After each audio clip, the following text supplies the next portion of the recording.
une découverte qui a, j'allais dire, fait un peu basculer mon travail. J'avais une perception, quand j'étais revenu sur le territoire, j'avais commencé par une collection de souvenirs en revisitant les lieux de mon enfance.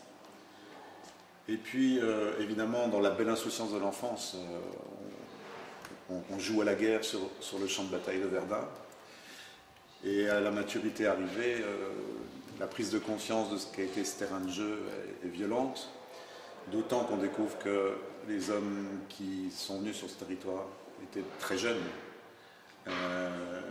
Et nos grands-pères, c'était l'histoire de nos grands-pères, mais il n'était pas évident de réaliser que les grands-pères avaient 18 ans.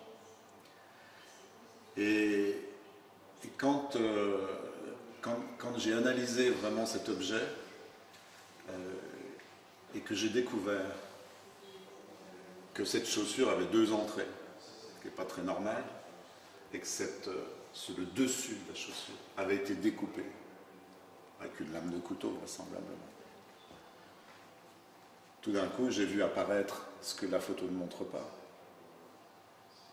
mais qui, dans un second temps, ne montre que ça. Pourquoi la chaussure a été découpée? Parce que le pied qui était dans cette chaussure ne supportait pas la chaussure fermée, ne supportait pas le dessus de chaussure. Pourquoi?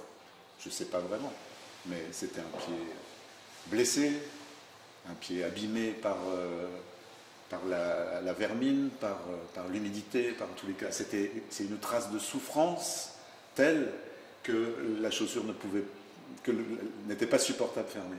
Et tout d'un coup, cet objet presque insignifiant